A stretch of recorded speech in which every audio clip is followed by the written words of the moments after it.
While Jack Evans obviously did not take his happy pills tonight, Taya obviously showed the Lucha Underground audience that she can hang with the big boys tonight. Welcome back, everyone.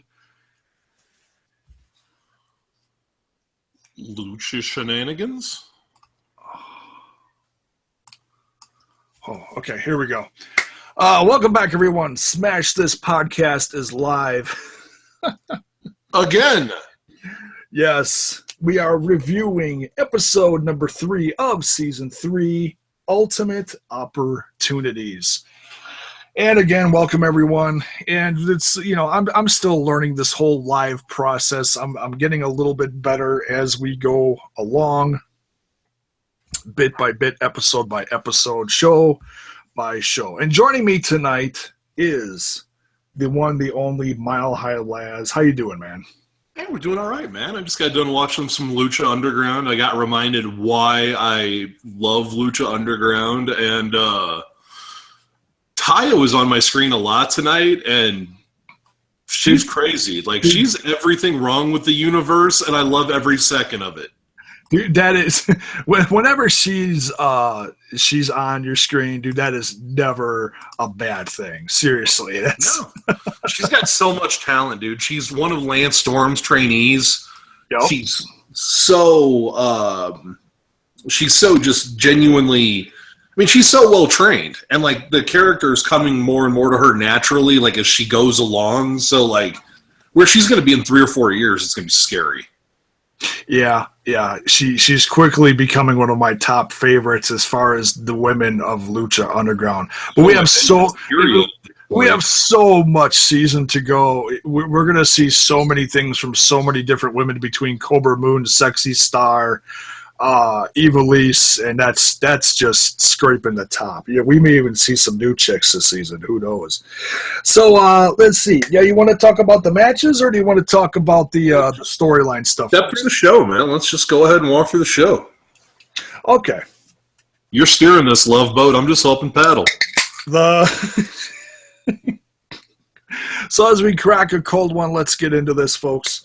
Let's see. It starts out with a little bit of sparring from Rey Mysterio Jr. and Dragon Azteca Jr. And it sounds like they're talking about what kind of enemies they've got to deal with. Kind of like discussing who they're possibly going to face in the future is what it kind of sounds like. Yeah. And as they're sparring in the ring, having this discussion, enter one Chavo Guerrero Jr. Dude, every time I see that guy, I still see Kerwin White, but keep going. See who? Kerwin White. Oh!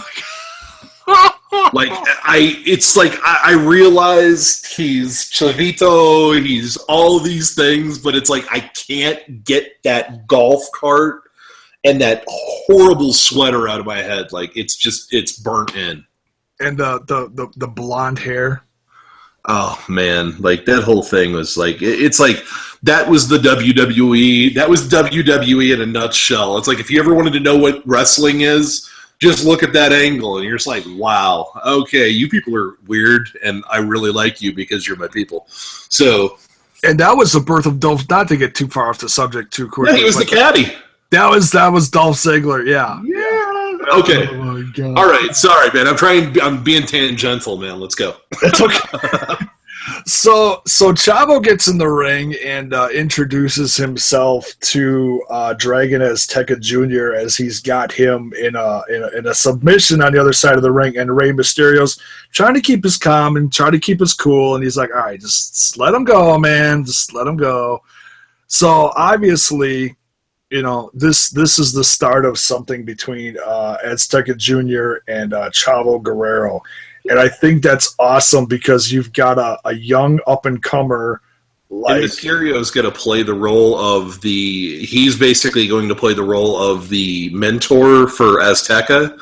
So you're going to have two of the oldest wrestling families in Mexico that are going to be involved in a direct feud. And now, granted, that's going to be lost on a lot of the American audience, but there's going to be a lot of people that are going to be like, wow, man, like, this is something to see. Oh, yeah. Yeah. It is. It's classic Lucha Libre, you know, and it's, you know, sometimes when you've seen wrestling stuff in the past and they bring back, you know, legends from this genre or this genre, it's either really good or really bad. And honestly, with this, I don't see anything bad going on with this. No, the use of legends throughout all of Lucha Underground has been good because they let the younger guys work, and they let the older guys, they basically Paul Heyman them. They don't overexpose them. So they let them go in, they work their tempo, like with Blue Demon Jr. and a couple of the older gents that have been through, and maybe some people that have different little limitations.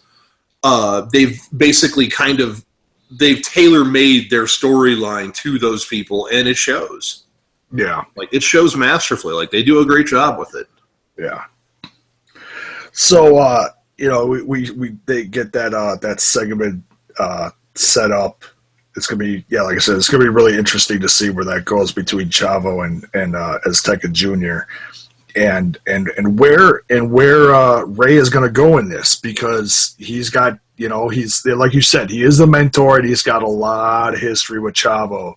So yeah, I can't wait to see where this all goes. It's gonna be fun, man. Like, that's like every episode, I'm getting a little bit more excited because I'm seeing more and more how they're maneuvering some of the pieces now that we haven't seen.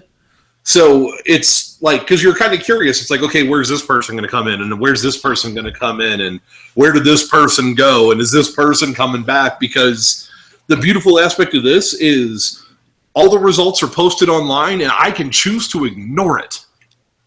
So it's an adventure every week. Oh yeah, yeah. I am certainly one that chooses to stay away from it.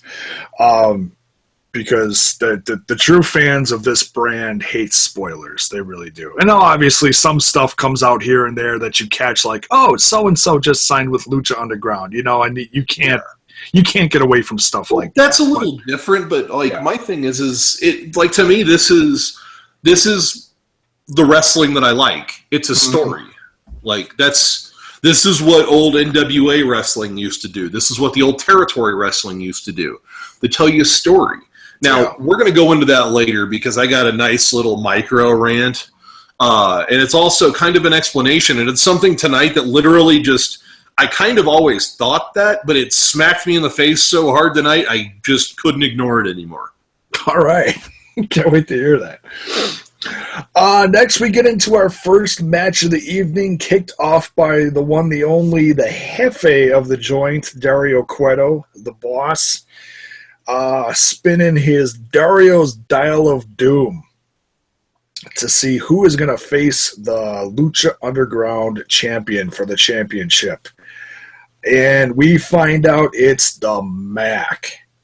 And he is, I mean, I've got so many favorites. I could, you know, talk about everyone and anyone and be like, and he's another favorite. But this guy is such a fun guy to watch. I compare him to kind of like like a Kevin Owens type, you know, of Lucha Underground. The guy's a big guy, but he moves like a lucha.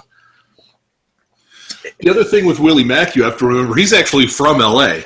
Yeah, a lot of these guys are, but yeah. Yeah, but I mean, there's been a lot of guys that have kind of migrated to that area due to the amount of wrestling there. But he's one of the guys that actually, like, he went through the whole process there. Like, all of his training, I think, is local to there. Yeah, that could be. I don't know a lot about him outside of Lucha Underground. I know he was in, like, right before Lucha Underground started, I know he was on the radar of WWE, and for whatever reason, they didn't snatch him up. It might have been like an injury thing going on with him. You know, I don't know. It was injury and appearance.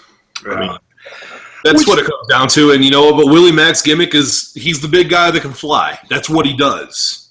He is, and he uses a couple other classic moves that we've seen, obviously, made famous from other people. Like, he started out this match with a friggin' stunner. Oh my God! It's there's no one I like to see do the stunner more than Stone Cold, but God knows he's never going to get in a ring again.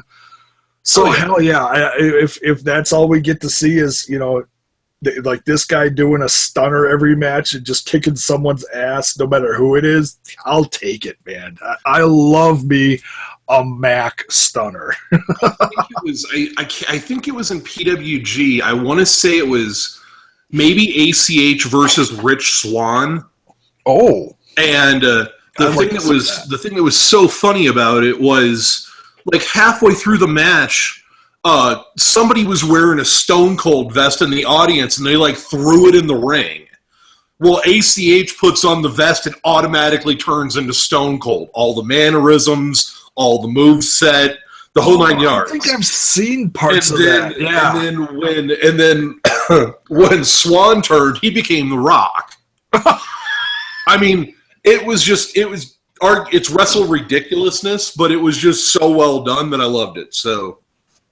Yeah, and I've noticed more and more as I see highlight reels and stuff from PWG is that there is a good amount of wrestle ridiculous all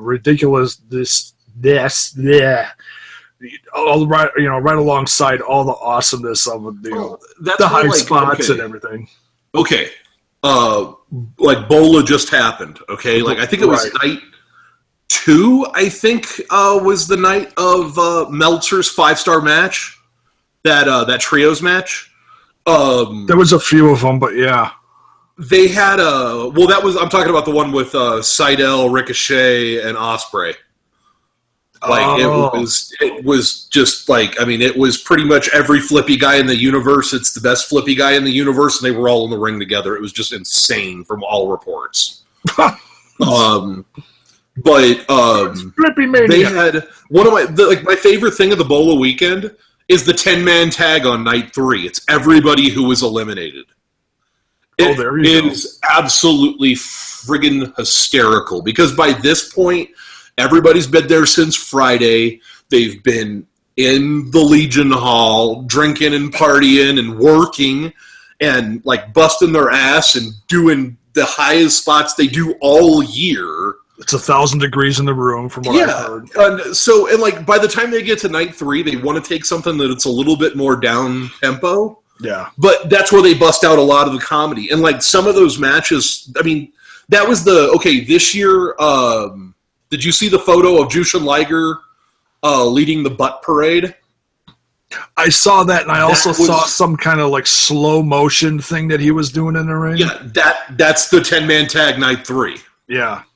So yeah, guys, if you don't watch anything else in PWG, search out night 3 of Bola and watch the 10-man tag. That's the only time you're ever going to hear me say the words, watch the 10-man tag, because usually they're hot garbage. So, all right, let's continue on. I'm tangent again. I'm gonna keep knocking my side. I put bumpers up on both sides of me, so eventually I'll hit the wall and come back. We'll be okay. We'll put on your Lucha glasses, your Lucha goggles. We have Lucha blinders, so I don't get scared by things on either side. Right. And this is why I love this guy. So yeah, we get a solid match between Matanza and the Mac. These two just knock the snot out of each other for like a solid 10-minute match. Matanza, of course, though, wraps it up with the Wrath of the Gods, and we have your champ retaining. Matanza is still your Lucha Underground champion. Yeah, there was one thing that was completely inconsequential to everyone but me. Matanza landed a slap on the Mac in the middle of the ring that it made my ears ring at home. It was like, oh my God, like, would somebody please go find the Mac's face, because Matanza just slapped it off. Like, so, okay, has anybody seen Willie Mack's face? Like, it's got to be around here somewhere. Yeah, and he's made some goofy-looking faces in the last couple seasons as well. It's like dude, I've got the goofiest wrestling face of the year, and it's going to become my new avatar photo on Twitter because it's the Taguchi armbar face from this last weekend. Dude, I rewatched that 8 seconds of film for 8 minutes because it was that good. You must have enjoyed it. Dude, it's Wrestle Silly making fun of a Japanese legend who also happens to be standing on the ring apron. So you know how that's going to go over, the term lead balloon. Like, it's just like it was so funny the second that it happened. Like, he comes in and just cleans him out. So nice. Taguchi face, always a winner. Okay. So yeah, Matanza beat the Mac. We know this. Like that. I don't think anybody with a sound-minded body would have walked into that match thinking that the Mac was going to win. But I'm glad that they actually let him make a showing, that it wasn't just kind of a romp for Matanza. It shows the Mac is to be reckoned with, and that Matanza is human. And I think that's the important aspect, is they have to make him appear beatable at some point. Oh, yeah, that he's got his weaknesses and that, certain moves are going to change how he is in the ring. It's like just going back to the beginning of the match. He landed a stunner on him. That cold knocked him out. And if you would have gotten him in the ring sooner, that we would have had a new champ tonight. Yeah, totally, 100%. Not to overthink that. I'm just saying, Oh, come on, man. Overbooking is my specialty. That is quite literally my wheelhouse. Let's do this. All right, next we've got Mundo coming in Cueto's office again.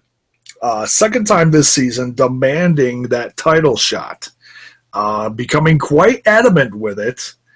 And Cueto's like, no, that's not going to happen. But what I will offer you is a trios title championship shot with the guys. And Mundo's like, no, I'll be in my dojo. It's like, screw you, Cueto. And Taya's left standing there like, okay. And they kind of, Cueto's giving her looks like, how about you take what he gave up and you jump in this match? And then something else awkward happened between the two that while I was taking notes, something else happened and I missed it. Did he have a booger or something? Yeah, he had something on his lip. Like, I don't know exactly what she was motioning at because I couldn't see it. Yeah. But yeah, it was basically check your nose. That's what she was doing. Yeah, I was thinking it was because I glanced up right as the segment was done, and I'm like, oh, he must have had like a booger or something and whatever, and ate it or something. I don't know. It sounds like something Cueto would do. Like he's in his office all day, he's bored. Booger. So, so it sounds like we get a trios championship for the headliner with Taya taking Mundo's spot. And, man, right there, I could not wait for this. All right, now Mundo, dude, he's one of the best workers in the industry right now, period. Oh, yeah. I mean, and you're talking somebody who watches wrestling on a global level. Like, I'm not quite as deep in some areas as I want to be, but looking across the board, like, I can seriously say that he's maybe top 10, top 15 on the planet right now. Oh, he's doing some of his best work right now. He was always one of my, well, I shouldn't say always. Like, okay, when he came in as Johnny Nitro, I was like, whatever. By the time he left WWE, he was one of my top 3 favorites in the company, and I was pissed when he left. And you know what? Like, I love the guy, but that promo tonight, the only thing that I heard was Keanu Reeves. No, I'll be in my dojo. I was like, oh my God, no. Just stop. But stop. That's so his character. He's just like, he's but like that one was like too on the nose. So I was like, no, I'll be in my dojo. It's like, oh no, like no, come on. Like I realized that, like, no, you know what? I don't want that. I want glory for me. Like anything else, but like that was like pure Matrix. Like what are you gonna learn? I'm gonna learn karate. Like it's just like that kind of thing. It just ugh. If I give you 2 pills, which one are you gonna pick? Both of them, dude. If you're giving me free pills, let's go for it. If Lucha Underground gets an Emmy this year, it's gonna be because of Mundo. Okay, straight up. I'm just saying. Dude, they've got so much going on right now. It's crazy. Like, I mean, they've just got so much good. Yeah. Like, and once again, this is going toward my little micro rant, or like maybe something that's been blatantly obvious to everybody else. I don't know, since the beginning, and I'm just real late to the party. Okay. Which is totally possible. So, okay. So, match was great. Jack Evans was a sad panda, which I'm still kind of confused about. Are we jumping forward? No, we're still talking about the 6-man, the trios championship match. Oh, because that was the next thing up, wasn't it? No, dude, that was the headliner. What? Yes. My mind is officially blown right now. Okay. All right, don't mind me. What year is it? Okay. Reagan's still president, right? That Reaganomics stuff, it was amazing. It's 2002 and John Cena just debuted. Whoa, no. Oh, dude, basic thugonomics. Let's do this. Shane Gang, represent. Word. All right. Life, that's basic thugonomics. Okay. Yes. All right. Cue the Mexican guitar. All right. Oh, shit. All right, so next we get into Cage versus Tejano. But, of course, Cueto loves to, like, stir shit up. That's kind of his specialty. It's like, what do you do? Well, I'm the booker, and I stir the pot. That's my thing. It's what I do. He's constantly stirring pots, and you never know what he's going to come up with. And that's why we love Cueto. He is one of my favorite, like, GM-type characters on TV right now. It just blows the others away. Especially, card reading Foley. But don't even get me into that. You want to hear my little rant on that? Listen to last night's show. All right. He books a fight for... they fight for the ultimate opportunity. Yeah, dude, that was... You know what that was? That was... I mean, dude, that was... it's so hysterical, dude. This is Cesaro Sheamus.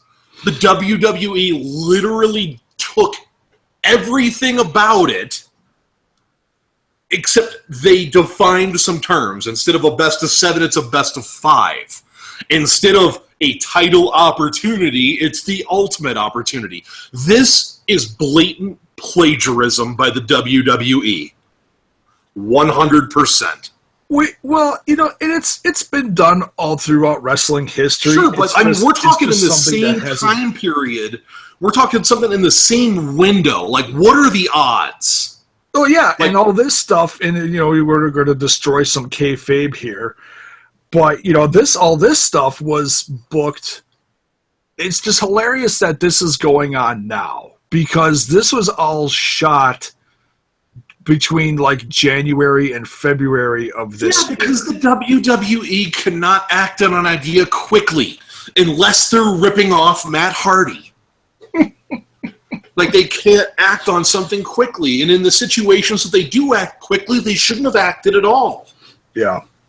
So yeah, I mean, dude, like, I just started cracking up, because what's going to happen is you're going to have the crazy people that think that for some reason in their head and heart that this is a live show. Yeah. And that, oh my God, they're ripping off the WWE, even though it's the exact polar opposite. Well, yeah. And I don't think it's necessarily WWE ripping off Lucha Underground. It's easy to say that, but it sure looks like it, dude. Like, it's one of those things, if it walks like a duck and it talks like a duck, it's not a zebra. It's just not. Well, yeah. Yeah. I don't think it is. I think it's coincidence because some stuff like there was even stuff that happened like a season or two ago in Lucha Underground that was very similar to what was going on in WWE. But obviously, it's the same exact thing. It wasn't live. It was shot months in advance. But it's like whatever. See, the thing is like you know what? If this was the first time that we'd seen anything like this, if this was the first time we'd seen the WWE do anything like this, I don't know, in the last 3 months, I'd be a little bit more forgiving. But you got to remember, man, we just finished up watching them literally rip off the Final Deletion.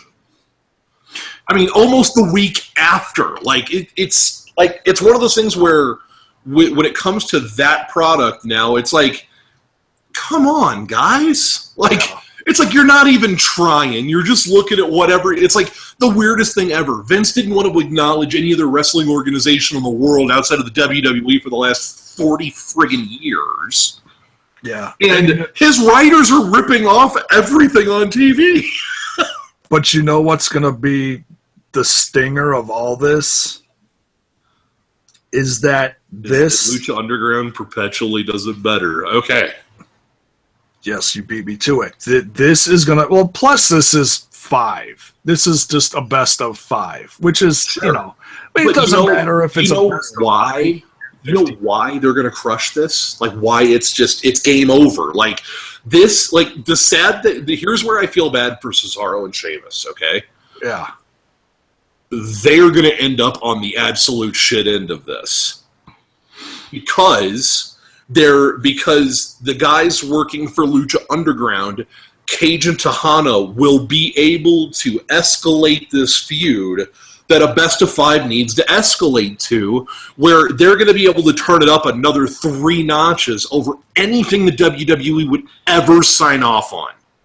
And it's also going to be very interesting to see how this goes. Like the best of 7 between Cesaro and Sheamus happened pretty quickly. What did it go over the course of a month? Yeah, I mean, dude, like they even had matches on like the International House Show tour. I mean, like this whole thing has been weird, and it's they had just matches weird. Like this has purpose. Yeah, like this, we see everything with this one, and it's going to be great. Yeah, and it's going to be interesting if these matches happen like 5 weeks in a row, or if they're going to space this out over the course of I think like you're a good chunk of the season. Yeah, I think that's what you're going to see because they have too many other storylines running right now to be able to dedicate 10 minutes a show for multiple weeks to one feud. Like that to me, that would just be weird. I mean, this may culminate at Ultima Lucha Trace. They may stretch this out across 40 weeks, and that would be flippin' incredible. Because these guys are – let's just say that they do that, okay? These guys are going to have other matches in between here and there. Yeah, they're going to have those mixed tag matches and the trios matches and all the matches that they just put together because they'll be fun.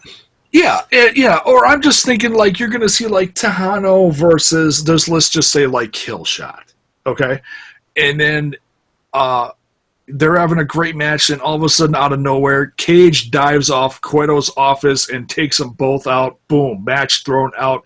There's your feud. It's still ignited, but it's just reminding you that it's still there. And this comes tit for tat, man. Like it's going to be they're going to bounce back and forth, and I think you're going to see them kind of screw each other over on whoever gets the disadvantage. And like with Tejano and Cage, they've been such kind of like middling characters where they really haven't been. Everybody's over with that crowd, so like that's thrown out. But like really definitively depicted as a face or a heel, like they haven't really been steered any one definitive direction. So to me, this match is interesting because we might see a lot of character development come out of this because one of them may turn face and one of them may turn heel. Yeah, right now they're both pretty much fan favorites. The crowd is pretty well split. Do you know who the fan favorites are in that place? Anybody who walks through the curtain. Like, everybody gets cheered in that place, and it's just crazy. And the crowd response to everyone is bonkers. Unless it's someone like that you haven't seen in like a year, like, oh, here's our Hennis. You know, they still love him, but they're not going to give him as much love as like whoever he's facing. Yeah, true. So, but yeah, we get a nice match out of here, and then we actually find out at the end of the match that this is match 1 in a best of 5. So we get Cage winning this one with his classic discus lariat, and this is another similar to the last match where this is two big guys just clobbering the shit out of each other. Yeah, but both of the difference is like. I mean, granted, Matanza is vastly more mobile than his character portrays. But he kind of plays more of the slogging. He's the monster. Yeah. Where he's going to stalk you, and then eventually he's going to catch you. And when that happens, nothing good is going to come out of that. Oh, yeah. I mean, they still portray him as like a... The thing with Cage, dude, is Cage is just such a freak. You're just legit scared to get in the ring with Matanza.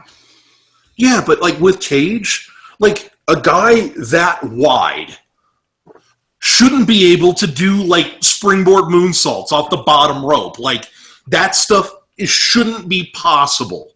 It's like we're kind of coming into an era of this golden era of ridiculously athletic big men. Yeah. Dude, Vince McMahon is literally going to cry when he finally discovers some of these hidden gems out there that are just vastly more talented than where they're performing. Yeah, and they already had him in the company, and now they're probably looking at him like, holy shit. Okay, what I want you to do, though, with him is I want you to look at the Brian Cage that was with the WWE and look at Cage now. Like... It's not the same human being, dude. Like, he went got cybernetically enhanced or something. I mean, it's like, his transformation it's almost unbelievable. Yeah. Yeah. And it's like, I know it's doable. I know that through diet, exercise, strict regimentation, more willpower than I will ever possess, it's possible, but it's like, you just look at him and you're just like, oh my God, dude, like, there's no way that can be real. Like, there's no way. But it is. Like, the dude's legit. Yeah. So, yeah, I mean, he's one of those guys where, like, dude, he blows my mind. Like, every time, because I got the chance to really watch him a lot at PWG as well. Like, dude, he does some stuff where you're just like, dude, there's no way. There's absolutely no way or no reason that a guy of your magnitude should try, have to, or succeed in doing what you're doing. Yeah, the guy's nuts. And he's got Tejano. He's the same guy, dude. Like, I love Tejano because he's that classic come forward Mexican fighter. He's the classic Mexican boxer, basically. Yeah. He's a walk down fighter, and I think him and Cage are going to put on. This is going to be a burner, man. They are going to have a great feud, you know, and they love Tejano because he's got a lot of respect from, from south of the border fans. He's got legitimacy. Because he was, a 2-year champ down in AAA. Yeah, he was the mega champ. He was the mega champ until he lost it to, I think, Del Rio. Yeah, yep. El Patron. And then when El Patron vacated it, he ended up getting it right back, didn't he? I didn't follow it that closely, but that was also the time that Rio went, away from WWE. So all eyes were on him to see where he was going, where he was going to land. Rey Mysterio also popped in and out of the company around that same time too. So yeah, there was a lot of eyes on AAA. Whereas I think AAA they had a rough couple years. I think they're going into another growth spurt within the next half year or so. It's going to be interesting to see what happens with the company. A lot of people are going away. They're getting a lot of the Lucha Underground guys, as I wouldn't call them fillers, but it's also, drawing in another audience. Because if you love Lucha Underground, you're going to follow these guys wherever they go. I mean, and at the last Triple Mania, a lot of these guys were. It was Lucha Underground versus AAA, pretty much. I mean, but the nice part about it, and the beautiful aspect of it is, AAA is working in a North American and a U.S. partnership with Lucha Underground, and you know what? Like, I would be curious to find out how many pay-per-view buys Triple Mania did in the States. Like, was it beneficial to bring in all those Lucha Underground guys? Like, did it translate into pay-per-view buys? Yeah, I've got a couple. I've got a couple matches highlighted on YouTube on my to-do list to watch from that show. Specifically. Oh God, what was the match? I know we're getting off track here. We'll get back on track in a second. We are. This is what we do. Tangents. This is what we do. It's our thing. Oh my God, I miss Moolah. No, I'm kidding. No. Let's see this. I can't do this anymore. I'm sorry. I gotta go, everybody. It was Matanza. Oh shit. Oh, that was Marty the Moth. Yeah, Matanza, Marty the Moth, and I don't even remember. I don't remember who the third person was, but it was Ricochet, Dragon Azteca, and Rey Mysterio, I think. Yeah, it's something like that. There was a move in that, like one of the things from that entire show that stuck out in my head. You mean Prince Puma? Who's Ricochet isn't in this Underground. Yeah, it's like El Generico, like him and Prince Puma. They run an orphanage in Tijuana. So yes. But yeah, there was the one move from that match. Like, I mean, because dude, it's like you've got a legitimate monster, and then you've got some incredible flyers, and when you put those two things together, and the monster's legit. We're not talking Ryback. Like, dude, I don't mind Ryback, dude. A lot of people hate the guy. It's like, okay, dude, you're a dude. Like, I'm okay with you. But it's that body, dude. But it's like, I don't think he's one of those guys. Like, I don't look at him and go power. Like, I look at him and go model. Like, when I look at power, like, I think Rusev, I think Cesaro, where it's not the appearance isn't overwhelming, but the power's there. Wait till Ryback. Just wait till Ryback debuts in some place other than the WWE, and I think you're going to see a completely different side to him. I hope so.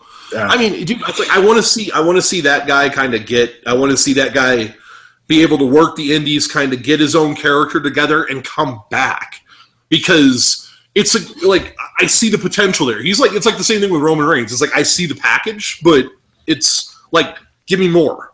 Yeah. But there was a move in that match where basically Matanza spun Prince Puma like he was a pizza crust, and literally just flung him into the air, and Prince Puma is flat spinning and lands flat on his back. I was going to say, didn't Jeff Cobb do that to Ricochet and Bola? Who are these people? Yeah, they're similar body builds. That's the only reason why I brought it up. I'm sorry. One of those guys is from Kentucky. Prince Puma is from Boyle Heights. Like, Matanza, he's from the depths of hell, not Hawaii. So work with me here, man. He's from some underground cavern in L.A. Yeah, it's like he's from the he's from a service tunnel underneath the subway. Right. Yeah. Just munching on rats. All right. Somebody had to do it. Yeah. So much cheaper than an exterminator. Right. So back to this. Cage versus Tejano. They have a great first one of best of 5. Cage wins the first one. This feud is going to be awesome. Next, we get you're going to have to help me with this. We get a whole hodgepodge of stuff happening in Cueto's office. And some of it, I was so busy laughing so hard, I missed stuff. Okay, it starts out with Dario opening a box that he got, like, in a mail, opens it up, and it's a hat. And on the hat, it says, 423, get fame. And we know that's from Famous B, so that's a nice little Famous B plug, you know? Right. And that's so just right there, I was laughing totally. Next, we get Dragon Azteca Jr. wandering in Cueto's office, and he talks about how he wants Pentagon Jr. dark.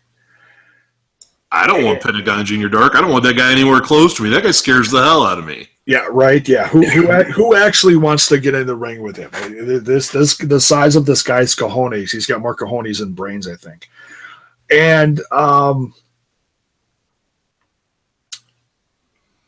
I don't remember the end of the conversation. There was so much going on. Like I have to rewatch that scene. There was enough going on.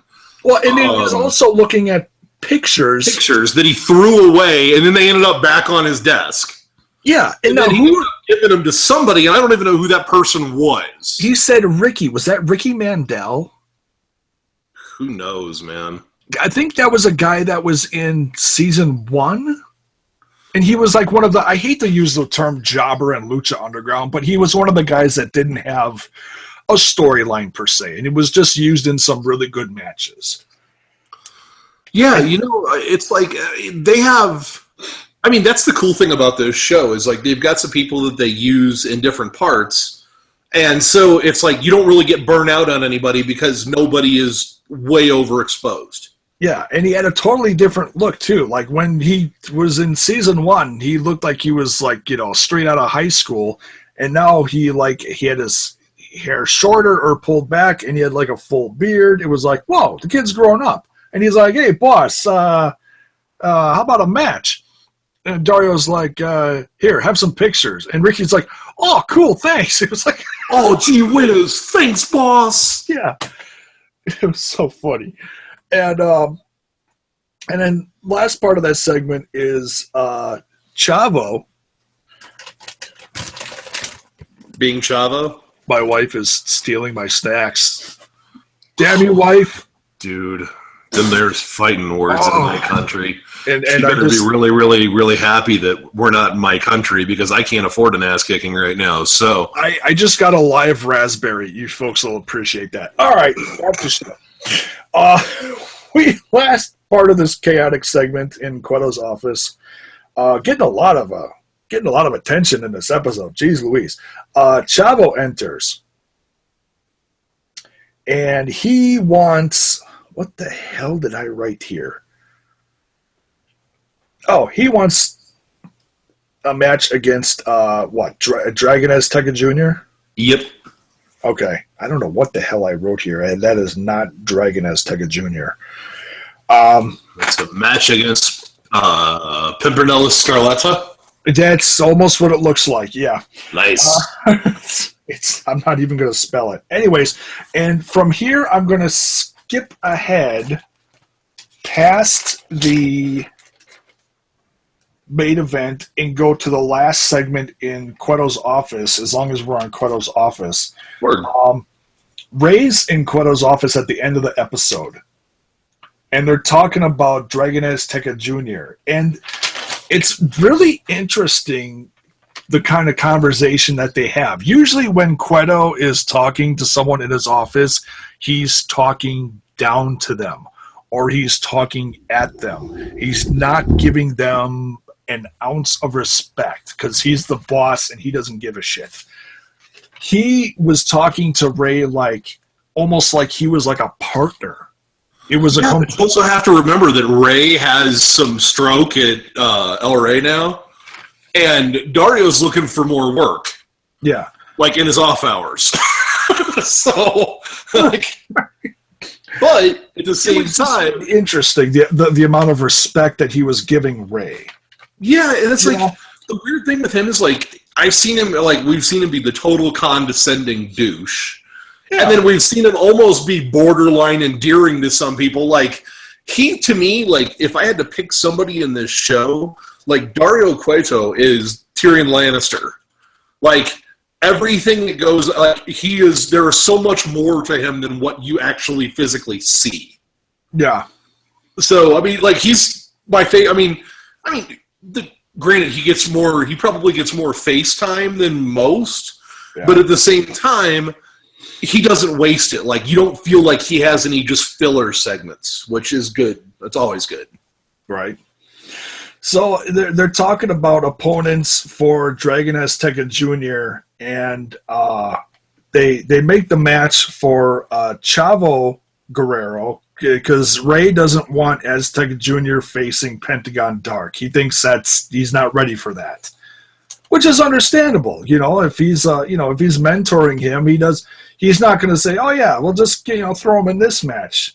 He's not just going to feed him to the wolves or to the devil incarnate.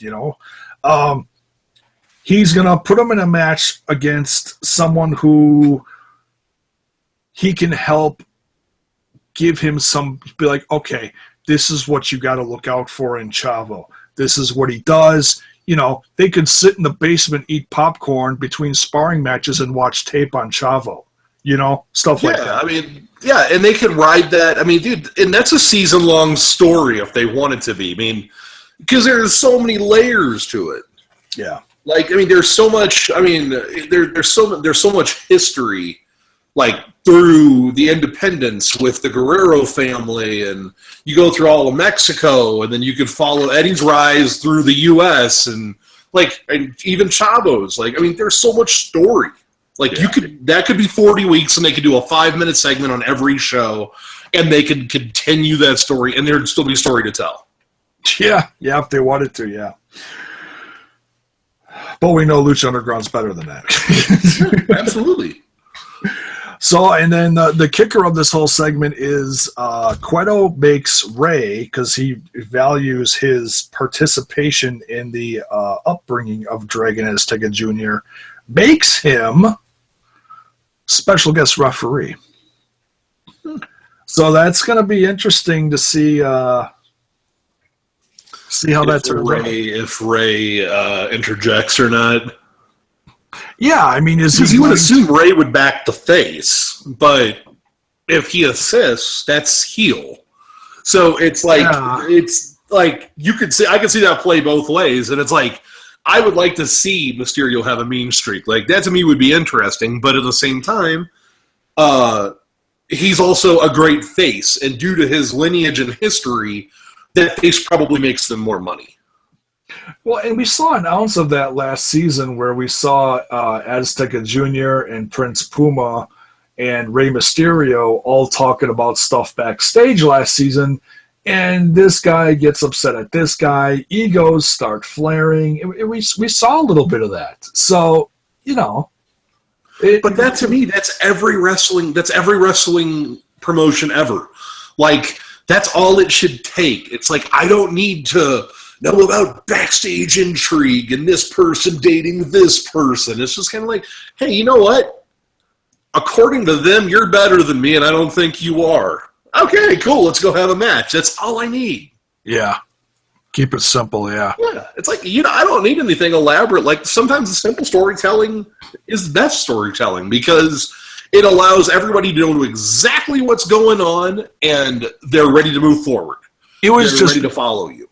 It was just really interesting because when all that happened, it was a side of like Ray and Puma that we hadn't seen before in the series. Because everything up to that point was Prince Puma's the squeaky clean champion. He's an ass kicker. Yes, we love him. Blah, blah, blah, blah, blah. Ray comes in season 2. Everybody loves Ray. Yay. He's on TV again. We love him. He's a squeaky clean Lucha Libre guy that everybody loves. Whoa. Now all of a sudden we see a little bit of attitude, a little bit of ego from, each of these guys, and that's something that, not everybody is used to. So that, it shows throws another dimension on these guys. So. But see, once again, dude, this is going into my micro round. We'll keep moving forward. Okay.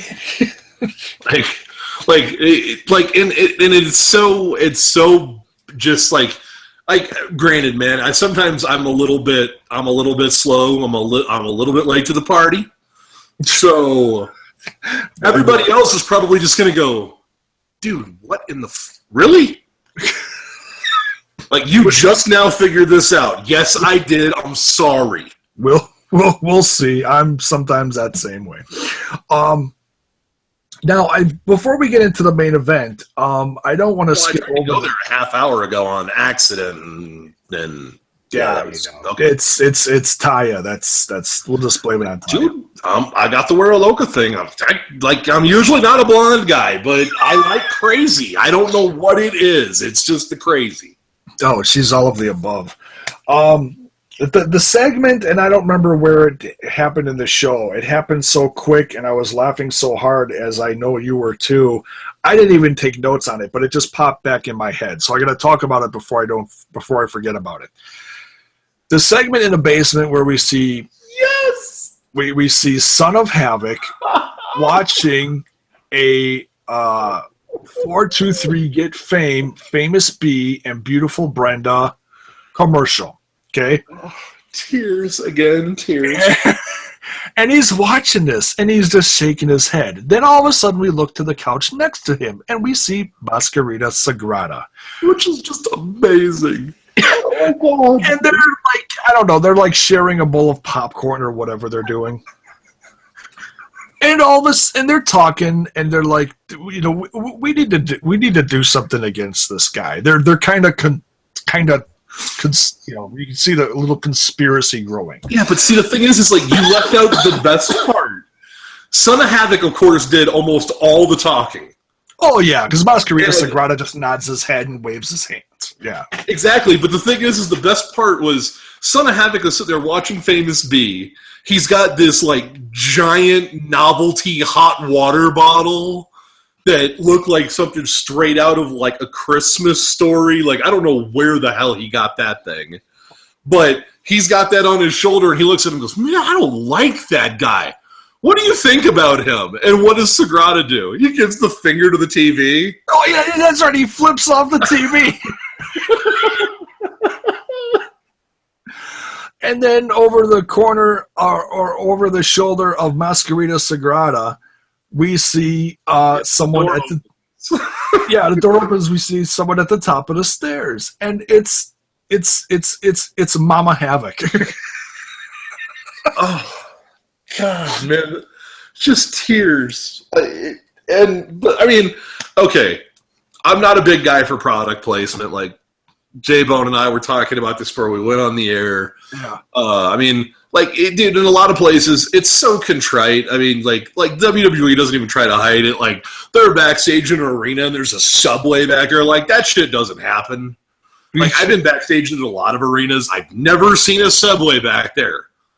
I did see a Burger King, but never a Subway. So, it's this, like, to me, it's like bagel bites. And you know what that means to me? Somebody is giving them money. And to me, that's awesome. It's a sponsor. Yep. Yeah, it means that people are paying attention. Like, this struggled to monetize itself, but I think that we're slowly but surely kind of seeing the mainstream is going, oh, wait a second, this is totally different. Like, we could advertise on the WWE, and that's going to aspire to a certain kind of people. Now, granted, some of those people are going to be Taylor Cross people, and they're going to come over here and watch, but the thing is this is so different that a lot of the people who like that are not going to like this. Yeah. So you're going to pull a unique audience, which increases their return on investment because they're getting additional coverage out of it, which I think is awesome. And it was creative. And it was so, I mean, it was a thing that the whole spot was probably intended to be a product placement, but it didn't seem like it was a product placement. There was a story there. Yeah, it's a story of how Son of Havoc and Mascarita Sagrada are going to somehow, some way get back at Dr. Wagner and Famous B. So, and I could totally... That's all I need right there. Yeah. You know what? At some point in time in this season, give me Sagrada and Son of Havoc versus Famous B and Wagner. Like, I'm cool. And you know what? As I'm sipping my beer here, damn it, now I want some bagel bites. Dude, product placement's a bitch.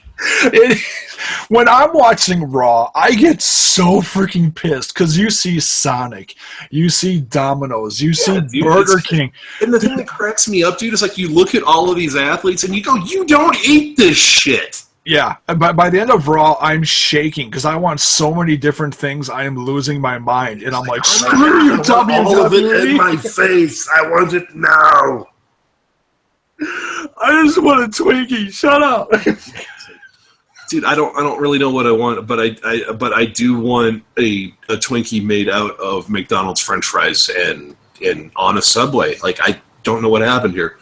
So, but yeah, dude, this was genius. Like, this was amazing. Yeah. Like, if this was a way to get a sponsor, like, if this whole thing was kind of fashioned itself around a product placement, but the scene itself was so memorable. Yeah. Dude, mission accomplished. The next one I want to see, and it's so cheesy, but it's so obvious, and it would work so well, is Dario Cueto sitting in his office between segments of, okay, who's going to come in his office, and picks up a bottle from his cabinet, pours a drink, sets it on his desk. Oh, camera zoom on the bottle, and it's blah, blah, blah brand of tequila. Dude. Perfect. I mean, yeah, it's like they could build so much stuff just in. Like, yeah. Dude, they do these guerrilla warfare matches and stuff like that. Like, dude, I would be talking to ladder manufacturers and shit. Like, dude, I would just be like, dude, like, we will use your ladder, and you could put larger than normal logos on it. We don't care. We just want your money.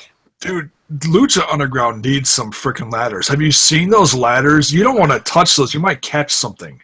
Yeah, it's like, I mean, like, there are points, there are things for monetization that they could do that wouldn't take away from the story at all. Yeah. It wouldn't take away from the action at all.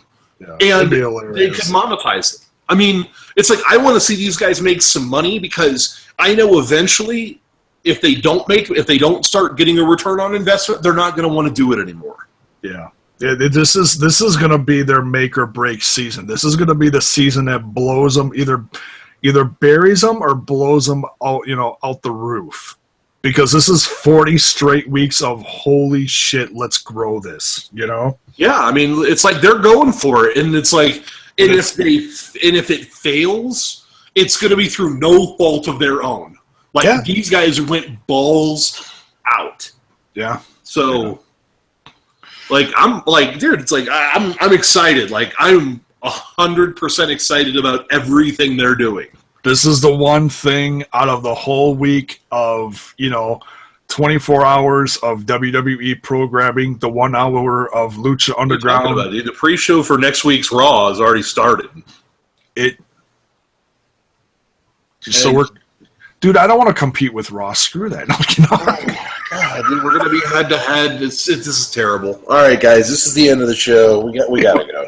we gotta reevaluate some life choices. Right. Vince is gonna bury us. Fuck. It's okay, dude. I brought my own shovel. Like, well, we're good. Like, in the end, I can say, dude, I got buried by Vince McMahon. Like, what it do? And not too many people could say that.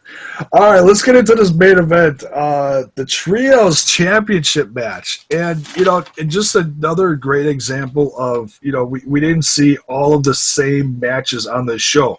We got a couple quick slobber knockers to start off the show, and we end up with a Trios match. For the Trios Championship, were the champs Drago, Phoenix, and Aerostar, one of my favorites, who's always, burning shit. Dude, like, I'm just like, it's like, I'm so damn excited right now. Like, this is fun. Yeah, it is. Because these guys are going to rip shit up. Versus PJ Black, Jack Evans, and Taya. And I laughed so hard during this match. But it was such a good match. There was so much shenanigans.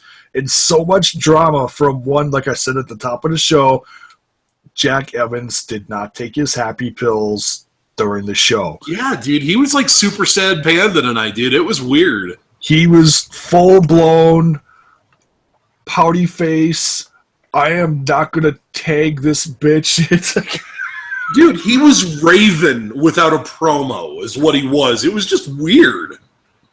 Because it's like polar opposite Jack Evans. Like, Jack Evans is usually the guy walking out on his hands and entertaining the crowd and playing up. I mean, like, this was just like, it was such a sharp character turn that I was like, I almost didn't even know how to react to it. well, he started out like he always did. I mean, Taya came out in front because she was in, everyone's like, everyone's expecting Mundo to lead out his pack.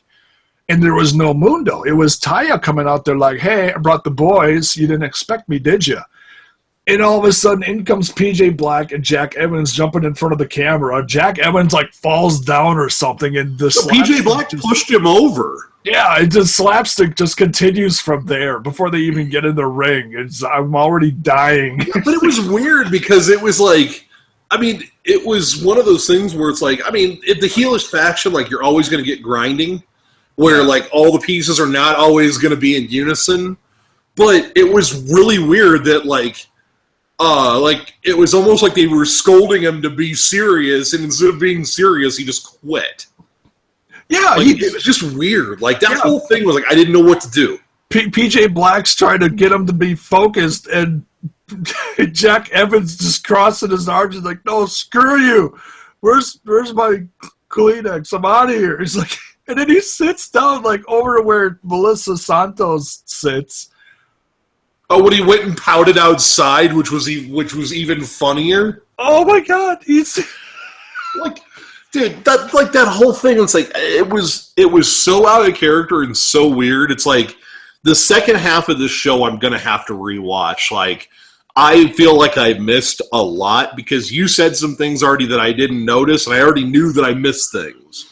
So it's like I have to go back and rewatch some of these segments because I know I missed stuff. He's like, crisscross applesauce, screw you all. He pulled a card, but I'm going ham. He's like, yeah. Dude, it was just so, like, that whole thing was so out of character. Like if this leads to kind of a, maybe like a micro face turn where Evans is portrayed as the whiny heel and then he becomes the face because he's super flippy guy. Yeah, and I love Jack Evans because he is super flippy guy. Like, that guy, he's got that charisma to him. Like, he has the entertainer's brain, which I dig. So yeah, and he is good on promos. He just screams a bunch of stuff, and then it's like, I'm the best, and I'm the Dragon Slayer, and it's just an ongoing thing. But this is a totally different side that we've never seen before. And yet, while all this drama is going on between the worldwide underground, there's so much incredible action going on in the ring. And like I said at the top of the hour, Taya friggin' just shows. I mean, she earned her scars last season, and we're seeing this season in this match, which is the first one that I believe she's been in so far this season. Wasn't she in that incredibly violent affair with Brian Cage, or was that at the end of last season?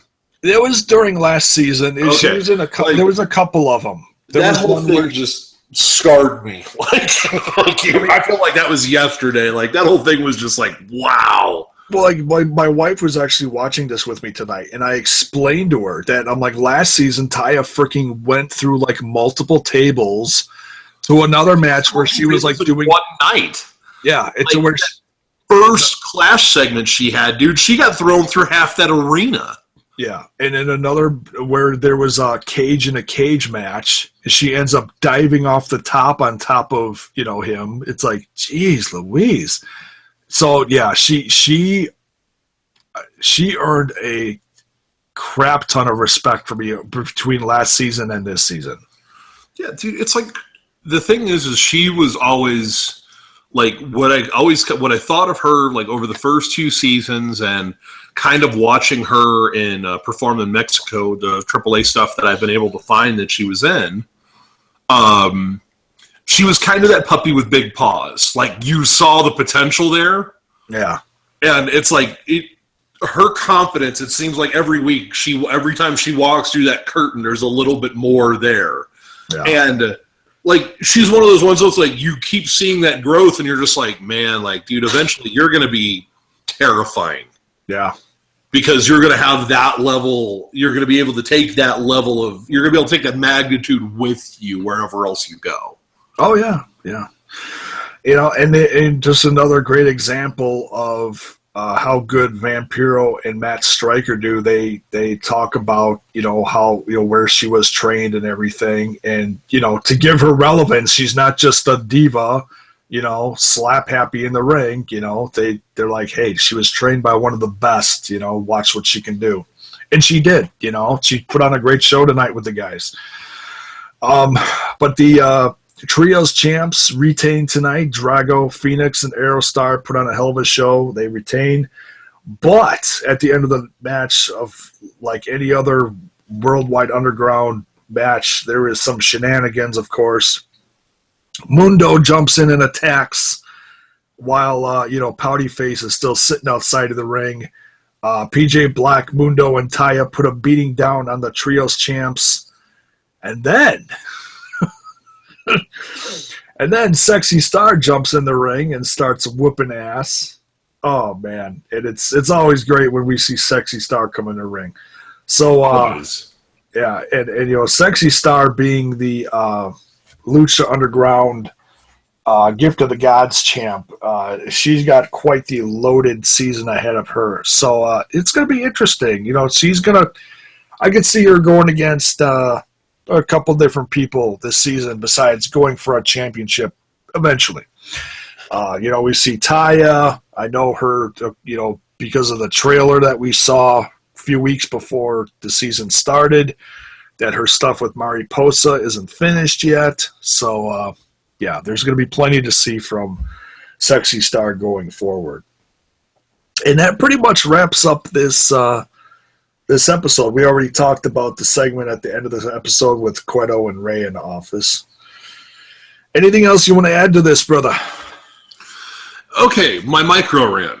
Oh, yes, your rant. Go for it, dude. Something that I noticed tonight, and it all clicked. Like, I was, like, looking at it going, wow, okay. Like, No, granted, okay, the biggest band in the land when it comes to the wonderful world of wrestling, the E that shall not be named.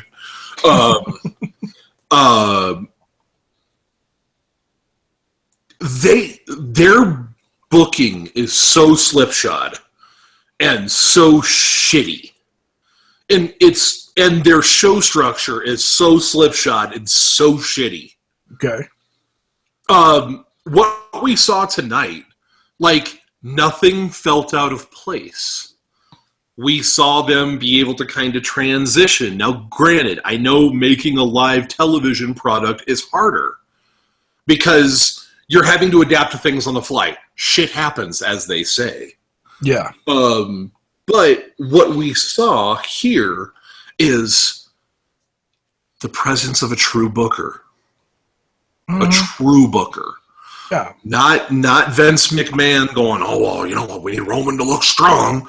No, a real booker. Because what every storyline that is taking place on this show is part of the central lexicon. Everything routes back to the central storyline. Yeah. Like, everything has a connecting point where even if it's kind of off the beaten path storyline-wise, somehow it still plays into the main goal. Like, I know that would be that'd be an incredibly difficult task for a larger company, especially a company that's got so many hours of live television to fill. Like, I could see where that would be a serious hindrance. No. But what I'm noticing is, okay, they have all these rooms full of writers. Okay? Yeah. You know what they don't have? They don't have a single storyteller. And what needs to happen is the storyteller needs to lay out the groundwork. The writers write around it. And I don't think that's happening. I think what you're seeing is you're seeing a lot of writing for the moment, not writing with a purpose. It's, oh, well, we got to get heat on this person here now. So, boom, heat. Not like, hey, you know what? Like, you know what? This may not be super hot tonight, but we're building to that. Yeah. Like, it's a process. It's a story. It's a journey. That's why most wrestling fans are wrestling fans. Yeah. That's the reason why you don't hear people talking about the great feuds of 2014, because there wasn't any. Like, you don't hear people talking about stuff like that. I mean, the great feuds you hear about, like Steamboat Flair, Sting Flair, Hogan Warrior, Hogan Savage, like stuff like that. Like, I mean, dude, when I think like epic storylines, epic story arcs throughout history, dude, not a single one of them has started after like the year 2000. Yeah, there's been few and far between that have been, so epic that have become legendary. The first one off the top of my head that happened within the last decade that I do hear people talk about from time to time that I think was good is something like the feud between HBK and Undertaker. Stuff like that. But once again, you're talking two all-time performers that started their dance before the year 2000. Yeah. So it's like, it's this bizarre changeover, and it's like, I don't know whether it got too big for Vince and he doesn't trust anybody else to do it. I don't know if it's too much for him, because, dude, it's like, I can only imagine what's going on in that guy's head on any given day. But it's like, when I look at it, I'm just going like, oh my God, dude, it's like, that is as point blank as it can be. It's like they have a lot of writers and not a single storyteller. It's because they hire these guys talking about Johnny and Jody from this soap opera from it's like soap opera network, and now you got to write a storyline for Dolph Ziggler and The Miz, and they're like, I mean, it's like to me, that's the booker's job. The booker's job is to lay the train tracks. It's the writer's job to hammer in the nails. Yeah. Because, I mean, and that's something that we're noticing. It's like any of this stuff that's scripted, which I don't know how much of it is kind of, hey, you know what? Boom, boom, boom. We need you to cover this. Go. Be you, do your thing. We don't want to tell you how to do it. Like, do you. Like, I don't know if it's that or if this stuff is scripted like word to word. Like, I don't know. Well, Lucha Underground only has a few writers. Like, when you see, like, they have, like, producers doing this and that, but as far as actual, like, writers for the show, it's Krista Joseph and a couple other guys.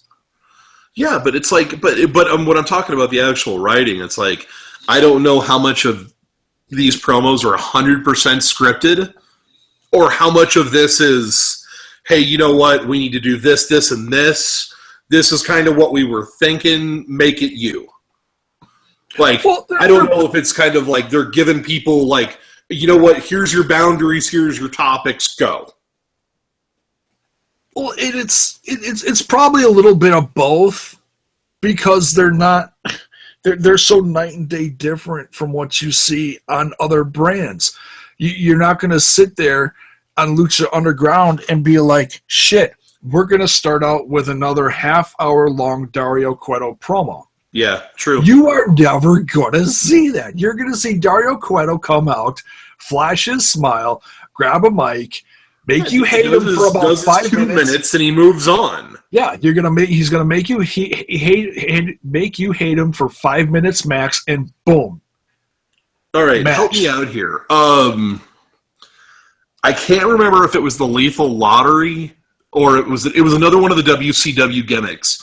At some point, they did a magical prize wheel of pain, pretty much, where it was like spin the wheel and you got an opponent. You spin the wheel in the middle, you got your match. That's kind of what that wheel of the Dario's Wheel of Pain reminds me of. The Dial of Doom. I love the Dial of Doom. But it's like, dude, it's like I loved it the first time because it added an air, like it kind of gave you that it was not instantaneous. It was spontaneous. There we go. Sorry, my brain was like we're not going to do that. But yeah, it's the spontaneous nature of it. It's kind of like, I like that because it's like, oh, well, you know what? Next week we're going to have a title match and it's going to be against this person. And they go the WWE route and they spend the next 3 hours building that match for next week. And it's kind of like, come on, man. Just, I got a great idea. Like, have him walk out to the ring and go, hey, we have no idea who he's going to face. Spin the wheel. Yeah. Now, granted, I realize that's set up backstage, but the crowd, like, they react to it real time. So to them, they're reacting to the story. They're not reacting to the booking decision probably made hours ago backstage. Yeah. So I'm jazzed, man. Like, this is fun. This is what wrestling should be. It is. And it's all crammed into 1 hour. You don't have to, okay, I got to pop something because I got to stay awake for another 3 flipping hours. Now, do I love Lucha Underground enough that I'd like to see it expanded 2 hours sometime? Yeah. But it doesn't have to happen right now. You let it grow for another couple years, and if it's still successful and it is growing, then by all means, couple years from now, let's make season 6 or season 7 2 hours long. Because they do have that big of a roster, and they do have that talented of a writing crew. See, my thing is like, I don't ever want it to go to 2 hours. Yeah. I mean, I think if they were going to expand it, like, what I would do is do a 1 hour show for 3 weeks. Yeah. And then you kind of do a mini blow off where you do like a 90-minute show. Yeah, kind of like they could give a little bit more time to certain matches, and they could also use those kind of specials to elevate those. They could use those for your Aztec Warfare matches and things like that. Like their big gimmick matches, like that would be something prime for that. And they could dedicate like a half hour to that. Kind of like what NXT does the quarterly 2 hour long specials. Yep, but with something like this where it's a build, like I don't even know if you need to do it every month. Maybe do it every 2 months where maybe you kind of hype it up as a mini pay-per-view. So you would get 4 of those a year and then you would hit Ultima Lucha. Yeah. Like that gives them the ability to kind of be able to promote a special event like throughout the season that gives them an ability to have something a little bit bigger than the normal show to hype. Or maybe, dude, I got an even crazier idea. This is a friggin' TV studio. Why don't you do a live special once? Like at least the in-ring stuff live special. You can leave all the backstage segments and most of that stuff in, but I'm talking about as far as the actual in-ring wrestling. Let's just do a live special. Let's see what it does. All those guys are talented enough to do everything they do in that ring anyway. So there's not going to be any difference. It's like, yeah, if they stumble, they stumble. You know why? This is pro wrestling. Yeah. It's not ballet. It's like sometimes that happens. Yeah. So, and I don't think any of the fans are going to be like, oh my God, look how flawed they are. I don't think that's going to happen. And if it does, fuck those people. Yeah. Like, oh, they should never do that again. No, Yeah, I mean, dude, like, I'm psyched, man. I'm ready to go for next week already. So let's get out of here. We're going to let everybody get back to their lives. You guys, thank you very much for listening. Yes. And we'll be back next week. We're trying to kind of get a schedule laid down. We're trying to set something up where we're going to go live within a half hour after the show. We may go ahead and give ourselves the full half hour just in case we have to, I don't know, take a walk, rob a bank. I don't know, whatever. Oh yeah, set up. I mean, I'm still trying to get used to this whole live thing. I'm by no means an expert at it yet, but it's going well. I like the quality of the shows that are coming out of this. I enjoy doing this live. And the other cool part about it is, guys, we'll go full interactive. I mean, if you want us to talk about something specific, like if there's something you want us to highlight or whatever, JBone5150 on Twitter, Mile High Elias on Twitter. Go ahead and hit us up. Like, if there's something specific you want us to discuss or something you want us to spend more time on, you know what? This is an interactive environment. The more you interact with us, the more we can interact with you. And it'll just help the show grow, you know? And that's all I want to do is help grow this podcast, you know? You're in on the ground floor, and it's just going to go up from here, so. Yeah, it's going to get so much weirder. So much weirder.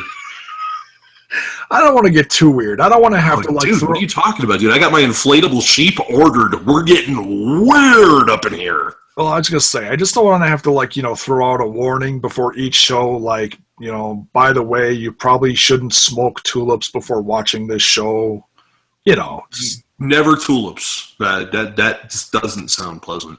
yeah. No, never smoke tulips because they're better to look at. Never smoke those. Yeah. Tulips are. I don't want to get into that. All right. So boy, this just got. Did you telling me like I don't want to get too weird, and then all of a sudden you're just like, hey, by the way. Sometimes those things come out of J-Bone's mouth, and you Dude, I don't want to hear about tulips coming out of J-Bone's mouth. No. Yeah. Yeah. Just no, dude. This was a family show up until about 8 seconds ago. I just want to let you know that. Yeah. All right, man. Let's get out of here. Just about, yeah. They're telling us we gotta turn off the lights. We're gonna lose power soon. So, yep. Thanks for joining us. We'll do this every week that we can after Lucha Underground because it's the hottest growing thing, and we are just going to grow right along with it. There we go. Getting weird again. Growing things. I don't know. All right. Good night, folks. Thanks for joining us. Turn out the lights.